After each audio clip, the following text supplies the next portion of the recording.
تو عام دنوں میں تو ظلم کرنے سے اپنے وجود کو بچانا ہی ہے، لیکن حرمت والے مہینوں میں خاص طور پر بچاؤ، اس لیے کہ میرے پیارے آقا صلی اللہ علیہ وسلم کے پیارے دیوانوں، ماہ رجب کے بارے میں اللہ کے رسول صلی اللہ علیہ وسلم نے فرمایا رجب شہر اللہ، کہ رجب اللہ کا مہینہ ہے۔ اتنا بڑا مہینہ ہے یہ، بہت عظمت والا مہینہ، بہت برکت والا مہینہ ہے۔ میرے پیارے آقا صلی اللہ تعالی علیہ وسلم کے پیارے دیوانوں، تو پہلی چیز آپ کو یہ ذہن میں رکھنی ہے کہ یوں تو ہمیشہ اپنے وجود کو گناہوں سے بچانے کی کوشش کریں، لیکن ماہ رجب کے اندر، ماہ ذی القعدہ، ذی الحج اور محرم کے اندر، ان حرمت والے مہینوں میں خاص طور پر اپنے وجود کو گناہوں سے بچائیں۔ میرے پیارے آقا صلی اللہ تعالی علیہ وسلم کے پیارے دیوانوں، یہ رجب کے مہینے کو حرمت والا مہینہ کیوں قرار دیا گیا؟ تو اس کی وجہ بیان فرمائی گئی کہ ان مہینوں میں سے رجب کی تعظیم اس لیے کہ لوگ اس میں عمرہ کرتے تھے، اور بقیہ مہینوں کی اس لیے کہ یہ مہینے حج کے لیے جانے، حج کرنے اور حج سے واپسی کے مہینے تھے۔ یعنی رجب کے اندر لوگ عمرہ زیادہ کرتے تھے، اور ذی القعدہ، ذی الحج اور محرم یہ وہ مہینے ہیں کہ اس میں بڑی تعداد لوگوں کی حج کے لیے جاتی ہے اور حج سے واپس ہوتی ہے، اس لیے ان مہینوں کو حرمت والا مہینہ قرار دیا گیا۔ اب ان حرمت والے مہینوں میں قرآن کی روشنی میں آپ سمجھ گئے کہ اپنی جان پر ظلم نہیں کرنا، لیکن آج میں آپ کو خاص ماہ رجب کی فضیلت اور اس میں کرنے والے کچھ اعمال کا تذکرہ کروں گا تاکہ ہم اپنے نام اعمال کے اندر کچھ نیکیوں کو جمع کر سکیں۔ حضرت انس رضی اللہ تعالی عنہ سے مروی ہے کہ تاجدار کائنات صلی اللہ علیہ وسلم نے فرمایا، جس کسی نے حرمت والے مہینے میں جمعرات، جمعہ اور ہفتے کے دن روزے رکھے، اللہ تعالیٰ اس کے لیے 2 سال کی عبادت لکھ دے گا۔ میرے پیارے آقا صلی اللہ تعالی علیہ وسلم کے پیارے دیوانوں، حضرت سعید رضی اللہ تعالی عنہ سے مروی ہے کہ جس شخص نے رجب کا 1 دن کا روزہ رکھا تو وہ 1 سال کے روزے کے برابر ہے، اور جس نے 8 دن روزے رکھے تو اس کے لیے جنت کے 8 دروازے کھول دیے جائیں گے، اور جس کسی نے 10 دن روزے رکھے اس نے اللہ تعالیٰ سے جس شے کے بارے میں بھی سوال کیا اللہ تعالیٰ اسے وہ عطا فرمائے گا، اور جس نے 15 دن روزے رکھے تو آسمان سے ندا دینے والا ندا دیتا ہے، تیرے سابقہ گناہ بخش دیے گئے، پس نیا عمل کر، تمہارے گناہوں کو نیکیوں میں تبدیل کر دیا جائے گا۔ جس کسی نے اعمال میں اضافہ کیا اللہ تعالیٰ اس میں اضافہ فرما دیتا ہے۔ یہ ماہ رجب ہے، برکت والا مہینہ، خوب برکت والا مہینہ۔ اس ماہ مبارک کے اندر خاص طور پر چونکہ اب وہ آ رہا ہے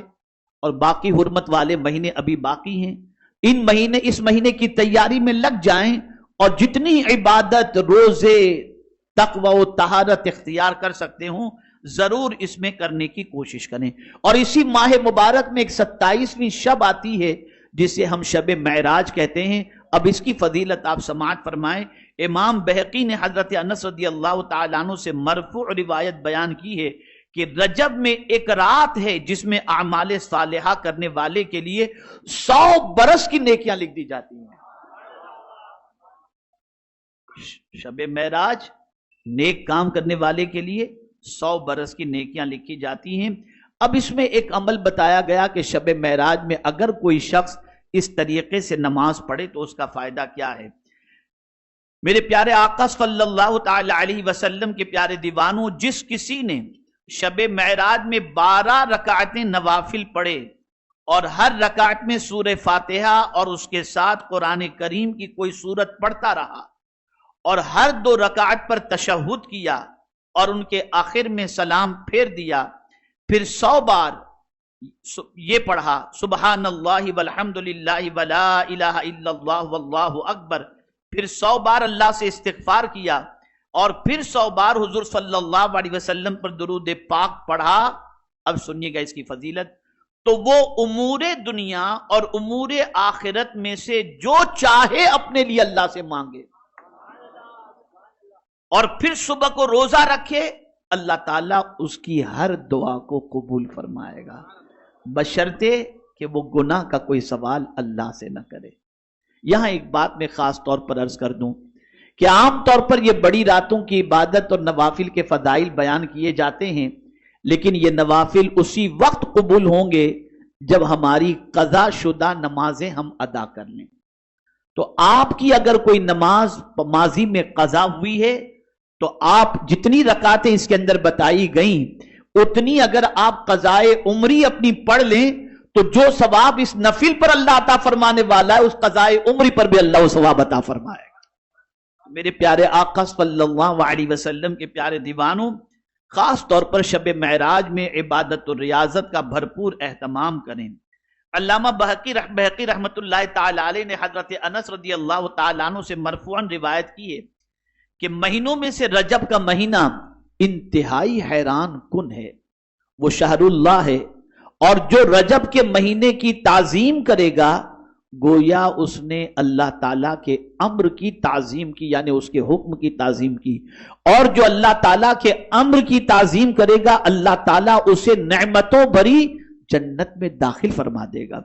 اپنی عظیم رضا واجب کر دے گا۔ اور پھر حضور صلی اللہ علیہ وسلم نے ارشاد فرمایا شعبان میرا مہینہ ہے، جس نے شعبان کے مہینے کی تعظیم کی تو اس نے میرے امر کی تعظیم کی، اور جو میرے امر کی تعظیم کرے گا تو میں قیامت کے دن اس کے لیے پہلے پہنچنے والا اور ذخیرہ کرنے والا ہوں۔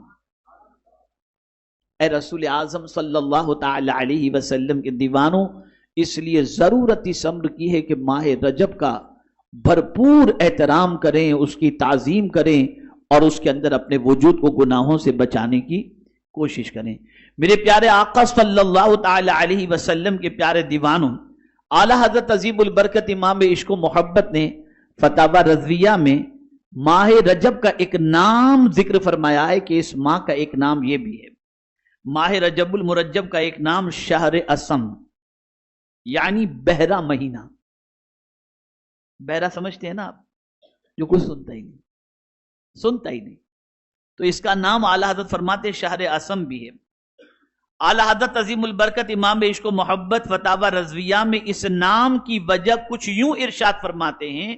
ہر مہینہ اپنے ہر قسم کے واقعات کی گواہی دے گا، ہر مہینہ ہر قسم کے واقعات جو اس مہینے میں واقعات ہوئے ہیں ان واقعات کی وہ گواہی دے گا سوائے رجب کے۔ توجہ چاہوں گا، سوائے رجب کے، کہ رجب حسنات یعنی اچھائیاں بیان کرے گا اور برائیوں کے ذکر پر کہے گا میں بہرا، مجھے خبر نہیں، اس لیے اسے شہر اسم کہا جاتا ہے۔ قربان جائیے اس مہینے کی عظمت پر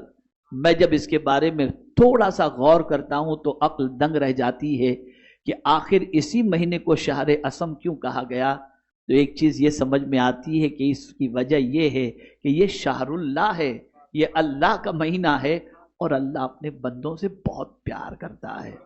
بہت محبت کرتا ہے، اتنی محبت کرتا ہے جس کی کوئی انتہا نہیں اور اس کے کرم کا کوئی ٹھکانہ نہیں۔ اندازہ لگائیے یہ مہینہ حسنات تو بیان کرے گا، یعنی اگر کسی نے اچھائیاں کی، بھلائیاں کی، نیکیاں کی تو یہ مہینہ بیان کرے گا کہ اس نے یہ نیکیاں کی ہیں اور بھلائیاں کی ہیں، لیکن جب گناہ کی بات آئے گی تو کہے گا میں بہرا ہوں، مجھے نہیں معلوم یہ کیا ہے۔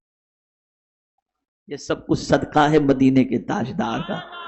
صلی اللہ علیہ وسلم، یہ سب کچھ صدقہ ہے پیغمبر رحمت صلی اللہ تعالی علیہ وسلم کا۔ میرے پیارے آقا صلی اللہ تعالی علیہ وسلم کے پیارے دیوانوں، اللہ رب العزت جل جلالہ کی رحمت بے پناہ ہے، وہ اپنے بندوں سے بے پناہ پیار فرماتا ہے اور اپنے بندوں پر بے پناہ شفقت فرماتا ہے۔ میرے پیارے آقا صلی اللہ علیہ وسلم کے پیارے دیوانوں، اب اس مہینے کا نام رجب کیوں رکھا گیا؟ رسول اعظم صلی اللہ علیہ وسلم سے دریافت کیا گیا کہ یا رسول اللہ صلی اللہ تعالی علیہ وسلم اسے رجب کیوں کہتے ہیں؟ تو میرے آقا صلی اللہ علیہ وسلم نے فرمایا کیونکہ اس مہینے میں شعبان و رمضان کے لیے خیر کثیر بڑھائی جاتی ہے، یعنی اس مہینے کے اندر بھلائی کو بڑھا دی جاتی ہے، اور ماہ رجب میں روزہ رکھنے والوں کے لیے اللہ تعالیٰ شعبان اور رمضان کے روزے آسان بھی کر دیتا ہے، اور رجب کے مہینے ہی سے بندے کے لیے خیر کے دروازے کھل جاتے ہیں